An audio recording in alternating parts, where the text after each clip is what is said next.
ఈరోజు కథ అత్త కోడలు. ఒక పచ్చని పల్లెటూరులో లక్ష్మమ్మ అనే వృద్ధురాలు ఉండేది. ఊరంతా ఆమెను కఠినమైన అత్త అని పిలిచేవారు. మాటలో తీపి ఉండదు, చూపులో సానుభూతి కనిపించదు. భర్త చనిపోయిన తరువాత తన ఒక్కడే కొడుకు రఘు మీదే ప్రపంచం కట్టేసింది. రఘు పెళ్లి అయ్యాక కూడా తన మాటే చివరి మాటగా ఉండాలని లక్ష్మమ్మ ఆశపడేది. రఘు పెళ్లి చేసుకున్న అమ్మాయి పేరు సీత. పల్లెటూరి అమ్మాయి అయినా చదువుకున్నది, ఓర్పు ఉన్నది, మాటలో మర్యాద తెలిసినది. పెళ్లి రోజు నుంచే లక్ష్మమ్మ కళ్లలో కోడలిపై ఒక రకమైన అసూయ మొదలైంది. ఇప్పటివరకు నా కొడుకు నా మాటే వింటాడు, ఇప్పుడు ఈ అమ్మాయి వచ్చి నా స్థానాన్ని తీసుకుంటుందేమో అని ఆమె మనసులో అనుకుంది. ఒకరోజు మధ్యాహ్నం, సీతా, ఈ కూరలో కారం ఎక్కువైంది. అత్తగారు, మీకోసం వేరుగా తక్కువ కారం పెట్టాను. అయితే ఏంటి, నువ్వు చేసిందంతా తప్పే. మాకు పాఠాలు చెప్పకు. ప్రతి మాట ఒక గాయం. కాని సీత ఒక్కసారి కూడా గట్టిగా మాట్లాడలేదు. సీత కన్నీళ్లు తుడుచుకుని తన మనసులోనే చెప్పుకుంది, అత్తగారు కూడా ఒక తల్లి. ఆమె హృదయం మారుతుందనే నమ్మకం నాకు ఉంది.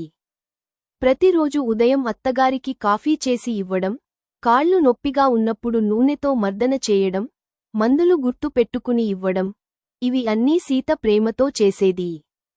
రాత్రి రఘు అడిగాడు, ఎందుకు అలా అన్నీ ఓర్పుగా భరిస్తున్నావు? సీత మెల్లగా చెప్పింది, అత్తగారి మనసులో భయం ఉంది. ఆ భయాన్ని ప్రేమతోనే మార్చాలి. ఒక రాత్రి లక్ష్మమ్మకు తీవ్ర జ్వరం వచ్చింది. అత్తగారు, అత్తగారు, సీత కంగారుగా పిలిచింది. నీళ్ళు, మందు, బలహీనంగా అన్న లక్ష్మమ్మ మాటలు వినిపించాయి. సీత వెంటనే మందు తీసుకొచ్చింది. ఇదిగో అత్తగారు, నెమ్మదిగా తాగండి. రఘు ఎక్కడా? ఆఫీసు పనిమీద బయటకు వెళ్లారు. అయితే నువ్వేనా చూసేది? అవును అత్తగారు, మీరు కోలుకునే వరకు నేను ఇక్కడే. రాత్రంతా సీత నిద్రపోలేదు. లక్ష్మమ్మ మెల్లగా అడిగింది, నేను నిన్ను ఎన్ని మాటలు అన్నానో తెలుసా? సీత చిరునవ్వుతో, తెలుసు అత్తగారు. అయినా ఎందుకు ఇలా? మీరు నా అమ్మలాంటి వారు కాబట్టి.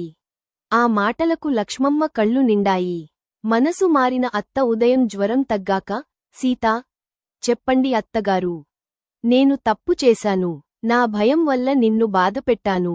సీత ఆశ్చర్యంగా చూసింది. నా అత్త కూడా నన్ను ఇలానే బాధపెట్టింది.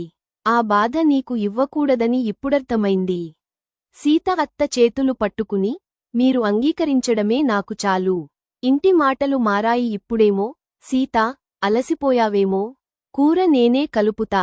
అయ్యో అత్తగారు, మీకు విశ్రాంతి కావాలి. నువ్వు నా కూతురివే, నా మాట విను. పక్కింటి ఆవిడ అడిగింది. లక్ష్మమ్మ, కోడలితో గొడవలేవా? లక్ష్మమ్మ నవ్వుతూ, గొడవలు కాదు, గుండెలు కలిశాయి. రఘు ఆనందంగా అన్నాడు, నా ఇంట్లో ఇప్పుడు నిజమైన శాంతి ఉంది. ముగింపు మాట లక్ష్మమ్మ ఊర్లో చెప్పింది. అత్త, కోడలు మధ్య మాటల యుద్ధం ఉంటే ఇల్లు యుద్ధరంగం అవుతుంది. అదే మాటలు ప్రేమగా మారితే, అదే స్వర్గం. సీత అత్త పక్కనే నిలబడి నవ్వింది.